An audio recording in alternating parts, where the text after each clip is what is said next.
What's up, Taiwan? I'm Eric Gao with news from here in Taiwan and around the world. Starting off with local defense, Taiwan's largest annual military drills are now less than 2 weeks away. Rick Lauer reports on the latest details revealed by the Defense Ministry. Here at Taiwan's Ministry of National Defense, the military is revealing more details of upcoming live-fire drills, set to be one of the largest ever. For the first time, Taiwan will temporarily shut its main international airport to practice repelling an attack by China.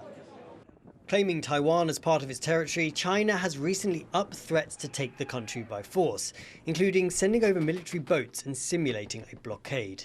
This year's exercises will focus on protecting critical infrastructure, as well as coastal and air defences.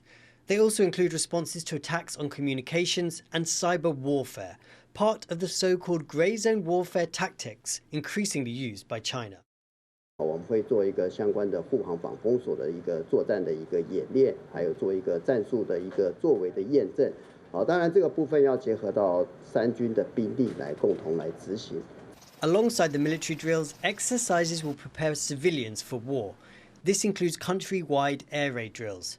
There's already an app that will direct citizens to the nearest air raid shelter. The 5 days of military drills will test the military's response to a Chinese attack, but it's also an important show of force from a country under constant pressure to defend its freedom. Andy Xue, Sam Hui and Rick Lauert in Taipei for TaiwanPlus. And as tensions with China continue to increase, Taiwan is working to disaster-proof its internet coverage. But talks with the largest company that provides satellite-based internet services have hit a roadblock. Harrell Hughes reports.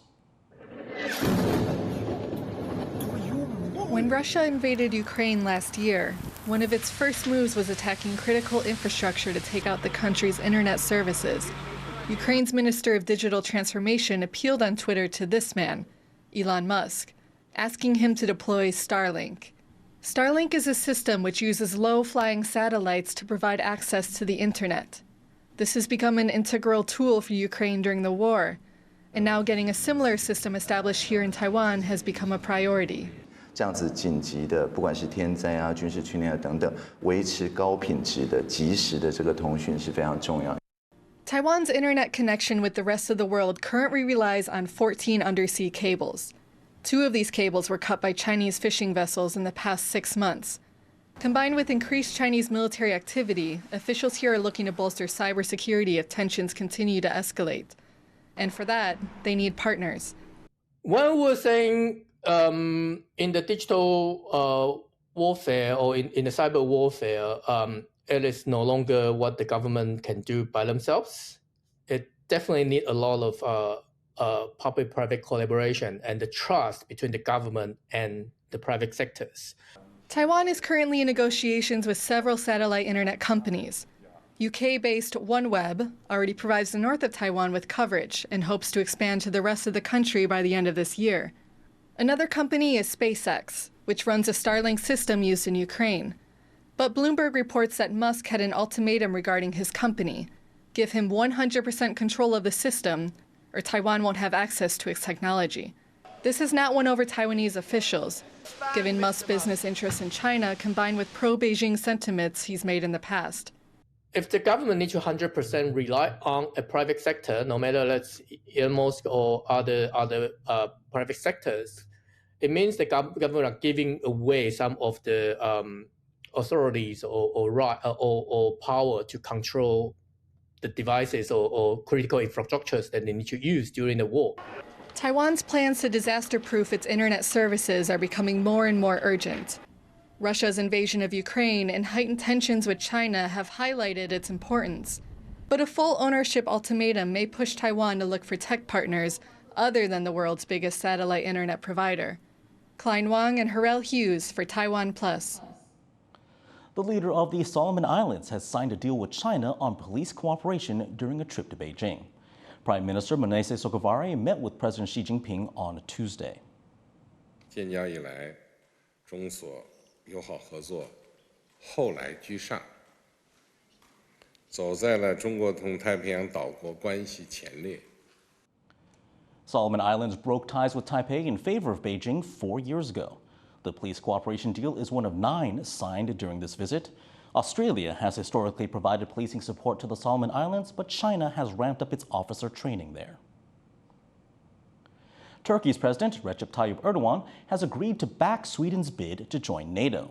The announcement was made by NATO chief Jens Stoltenberg on Monday, following talks between the two countries. He described it as a historic day. Joining the military alliance requires the agreement of all members. Until recently, Turkey had opposed Sweden's application, accusing it of harboring what it calls Kurdish terrorists. It was a good meeting, it was a constructive meeting, and we made progress. And I'm confident that we'll continue to make progress, but there are still gaps to be bridged. Tech giant Foxconn has pulled out of an investment project worth almost $20 billion in India. Foxconn is one of Taiwan's biggest companies. It signed a deal last year to set up a semiconductor and display plant in Gujarat state. But it now says the deal with Indian conglomerate Vedanta is off. Foxconn hasn't given a reason, but says the decision is mutual. At least 2 people were killed and 10 injured after an overpass collapsed in Bangkok on Monday.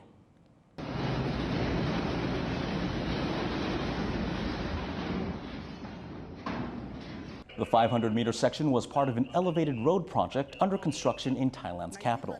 The segment of the overpass was being lifted by a crane when it overturned. The concrete and steel section crashed onto vehicles and buildings below. Initial investigations say that the crane wasn't equipped to handle such weight or there was a malfunction. A sinkhole in a busy part of Taipei is getting bigger. And as workers rush to repair the damage, nearby residents have found their daily lives upended. Bryn Thomas reports. Crews have worked through the night trying to fix this busy Taipei thoroughfare. Over the weekend, this part of Nanjing West Road caved into a sinkhole caused by a leaking wastewater pipe. But the size of the sinkhole has since grown by 10 times, ruining early attempts to patch the damage. Around 20 meters of road now need fixing, but it could be Thursday by the time the job's done. For locals, it's become a nightmare. The noise isn't the only thing causing people to lose sleep. Engineers say that nearby buildings are safe from collapse, but not everyone feels reassured. And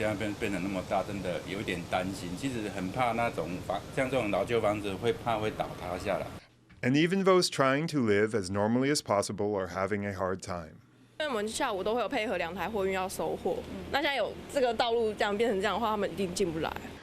These kinds of problems are not unusual in Taiwan. Recently, a string of urban sinkholes has appeared in different parts of the country. This is the second in Taipei this year. And as repair work continues, questions remain about how to stop more sinkholes from hollowing out more of Taiwan's streets. Devin Tsai, John Van Trieste, and Bryn Thomas for TaiwanPlus. Workplace accidents in Taiwan kill hundreds of people a year. And with summer temperatures reaching dangerous highs, authorities are clamping down on unsafe work sites. Sandy Chi has details. Flying a drone over a construction site in Danshui, northern Taiwan. This is Danjiang Bridge, being built in New Taipei. It's a baking hot day, the kind of weather that can make for dangerous work on sites like this. More than 100 people died on construction sites in Taiwan last year. To bring that number down, authorities came here to launch a nationwide crackdown on safety violations. 加强这个热危害的预防，一定要提供降温、遮阳的设施。他们提早11点半就让他们休息，下午2点才工作。On Monday, inspectors found several violations at the bridge's construction site. 那缺失的部分主要是有这个违反坠落危害还有违反物体飞落，还有违反穿刺危害这3大项。那这个部分当然缺失的部分我们会要求他们停工立即改善。In recent years, Taiwan has seen a rise in industrial accidents. Last year, 320 people died, the most in 6 years. Many were migrant workers who do a lot of Taiwan's construction work. Just last week, 2 contractors died. One was electrocuted in Taipei, and the other fell from a rooftop in New Taipei City, a risk that workers at the Danjiang Bridge also face. 现在是一个单塔不对称的一个斜张桥，那塔高大概有211公尺，在上头工作室，它相对的危险非常高。On Monday, inspectors found 125 violations at 27 sites around the country and handed out fines of nearly $100,000. Ministers hope the summer crackdown will make Taiwan's workplaces safer and help keep laborers from harm.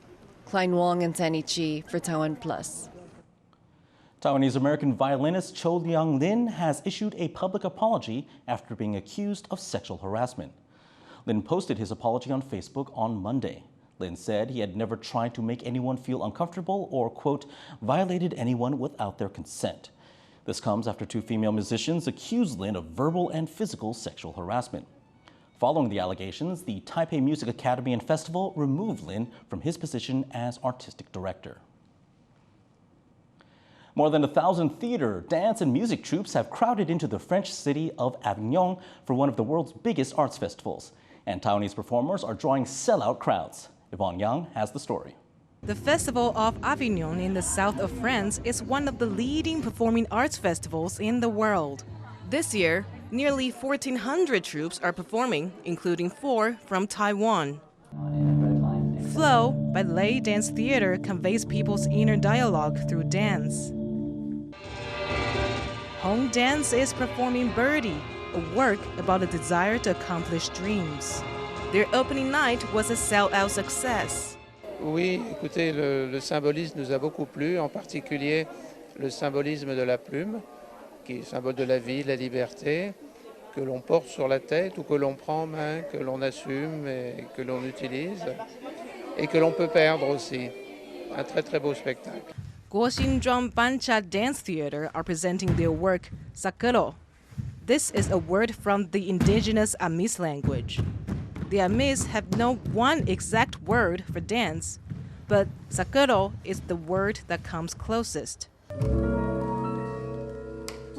Lastly, Taiwan's premier circus group, Formosa Circus Art or FOCA, are bringing their show Circus as Folks to the festival.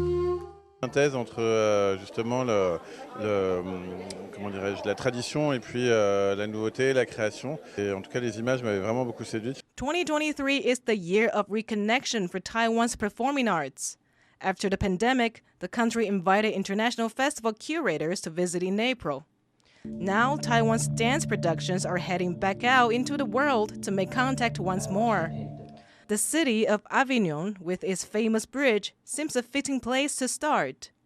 Yusen Chen and Yvonne Yang for TaiwanPlus. Electric sports cars are becoming more and more popular around the world, and students in northern Taiwan had a chance to get some insights into this industry by building an electric racing car from scratch. After 12 months of production, this team of students from National Taiwan University can finally unveil their latest electric car design. And this fourth-generation racing model is now ready to hit the track. The car was built by the university's racing team and is named Epsilon 4. It's an upgrade on previous designs, meant to be lighter and more stable.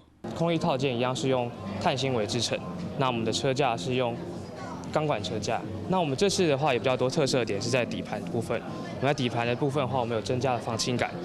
Last year, they joined other university teams from around the world to take part in the Formula SAE Australia race event. The Taiwanese team took 5th place in the presentation category, but they didn't get to race. That's because their car didn't quite pass the electric checks needed to get on the track. But this still turned out to be a valuable learning opportunity.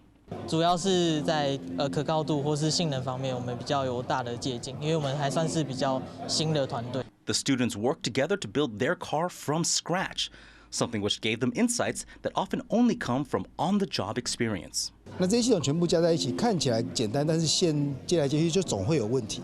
那这些问题是书本上比较不会讲的。The new model will get its chance to race in less than a week. And however it performs, their time working on this project has helped give these students a head start in shaping their future. Thank you for watching What's Up Taiwan. Remember to download the TaiwanPlus app for more stories from Taiwan and around the world. Finally, check out this miniature world exhibition in Brazil, created by Japanese artist Tatsuyo Tanaka.